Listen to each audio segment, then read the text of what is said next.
Guys, after watching today's video, you're finally going to be able to beat everyone that plays Queen h5 in the opening against you. You will simply stop their threats, you will develop your pieces, and you will get them in a losing position. I'm saying this because Queen h5 is a cheap move and a cheap trick that if they don't succeed at, they will be in a much worse position. So finally today you will have your answers how to deal with the Queen h5 move. So without further ado, we'll go straight into the game. This kind of positions usually arise when your opponent opens the game with e4, you reply with e5, and then they play Queen to h5. Now there are two key concepts you should always keep in mind when your opponent plays positions like this. The first one is what is this queen attacking, and second is how can I develop and attack the opponent's queen since this queen is already in my camp. When you keep these two concepts in mind, you will not lose the game and you will actually have much favorable positions. So in this position, after Queen to h5, we always have to ask what is my opponent attacking and how can I defend it. So in our positions, our opponent is attacking our pawn on e5. And what is white hoping for is actually that you will play move like g6 and that you will blunder this pawn, and after you, for example, play this, they will grab your rook and they will win the game. But of course you will not play this. After Queen to h5, g6 is a losing move, so let's see what else can you play. How can you defend this pawn with developing your pieces? So you can obviously play d6, which is fine, nothing is hanging. You can also play, let's say, for example, Queen to e7, which is completely fine, nothing is hanging, but you are not developing your pieces. And you can also play knight to c6, which is the right move since you are developing your knight and you are defending your pawn. Now, what can white do in this position?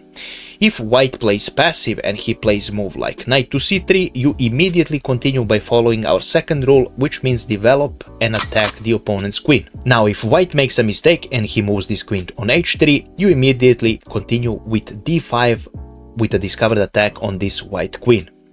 When they move, for example, on f3, you immediately continue by following our second rule, which means develop your pieces and attack the queen. And right now this queen is already in the trouble because if she plays Queen e3, then d4 is a fork and you win a piece. So that is one way to continue if they play passively. But after Queen to h5, usually their main idea is after you play a knight to c6, is they will continue by playing their bishop on c4. And now, again, you have to ask what is my opponent threatening right now. And as you can see, this queen and this bishop are looking at your f7 square. So you have to defend this. Now how can you do that? You cannot play, of course, knight to f6 and attack the queen, but this will simply hang a checkmate. So what is the best way after bishop to c4 to continue your development? So now it is time actually to play the move g6. You attack this queen and you are asking the question, where will you go? Again, this queen has a few options. If they play Queen to h3, again you play d5, again discovered attack, and they will simply lose their bishop. But after g6, if they continue Queen to f3 and they continue passing you around and attacking you with this checkmate threat, you can continue by playing knight to f6. This knight is defended there and there is nothing they can do and checkmate your king. Now if they are really annoying, they might continue with g4. And now you're probably seeing the threat, what is the threat of this move, and now if you're careless and you play something random, then they can continue by playing g5 and they can attack your knight here and they can cause problems because if you move your knight, then this pawn will fall. So you don't want to allow that. If they play g4, you follow our second principle and attack their queen. So how can we attack this queen right now? We can safely attack this queen with knight to d4. And now already white is in a lot of trouble. White has to be really careful because right now you're not only attacking this queen, you are also threatening to take this pawn on c2 with a fork and win a rook at least. If they're careless, if they move their queen, for example on e3, you can even win their queen. Of course, if they see all that and after knight to d4 they say, okay, this attack completely failed, I have to retreat my queen to d1, then you continue by playing d5 in this position. With this move, you are attacking this bishop and you are also offering a discovered attack on this g4 pawn. So now what can they do? If they pick up bishop takes on d5, you continue by picking up their pawn here. And right now, after this attack, after they push this pawn, you can even pick up this bishop first. And if they take with e takes on d5, you continue with queen to h4 This king will lose the right to castle, and simply after king to f1 this is a complete devastation because right now white is forced to trade. This is hanging, their king is really weak and you're winning this game. You can continue by playing bishop to c5, you can take their pawn if they're not defending it, and this is game over for white on the move 11. So they have to be careful after this move what else they can do after d5. Maybe they can take e takes on d5, but then you continue with knight picking up on g4, and again the same idea, you want to put your queen on h4 and threaten checkmate here, and again lost position for white. So what else can they do except g4? So we mentioned that after knight to f6 white can try to push this pawn on g4 and the way you should respond, but if they don't play that they can maybe try and play queen to b3 attacking your pawn here. Now the safe way to continue this without any complications is to simply play queen to e7, then bishop to g7 and castle with a great position. But if you want to try and trick your opponent, you should continue after queen to b3 with knight to d4. You are following your second principle, you are attacking and developing your pieces. This queen is under attack and white might be greedy and try and pick up your pawn here on f7 with a check. You simply continue with king to e7, and right now black has a problem. His queen is under attack and the queen is the only piece that defends this bishop. If the queen simply moves to some other square, let's say black gives you check, you will simply continue by picking up this bishop and you are completely fine. After king to e7, if they continue some other move, for example they can continue with defending this bishop on queen to c4, then you continue by playing b5, and right now they don't have any other squares to go. Again, if they give check, you can simply pick up this bishop, and after this move, let's say they move this queen to d3, again you continue by picking up this bishop and you will be a piece up. And this is not all, I have a bonus thing I want to show you, because even if you blunder this pawn on e5, it is not the end of the world. You will continue by having amazing attack against white. So let's say white played queen to h5, and now instead of playing knight to c6 you forgot and you played knight to f6 thinking that, oh my god, I just blundered a pawn and I'm losing the game. You are not losing the game, you're actually going to be better. So of course you developed, you attacked the queen and you simply gave up this pawn. Now this is actually called kiddie counter gambit in the opening repertoire, so just so you know if someone asks you. So this is an opening that is completely fine for black, and you will gain tempos by developing your pieces while white will only develop his queen.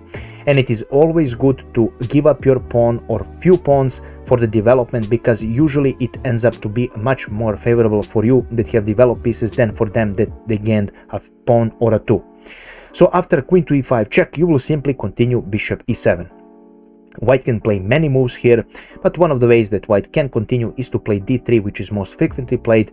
If they play this, you simply continue by developing your pieces with knight to c6 and attacking this queen. When they retreat, please pay attention, you developed your 3 pieces while all of their pieces are behind enemy lines and they are simply sitting on the first rank. It is definitely not good for them and much better compensation for you for this one pawn. After this move, I recommend playing knight to d4 here, immediately attacking and using the advantage of this underdeveloped position of white. So now you're attacking this pawn and they have trouble defending it. One of the ways that they can defend, or at least try to defend, is they will play knight to a3.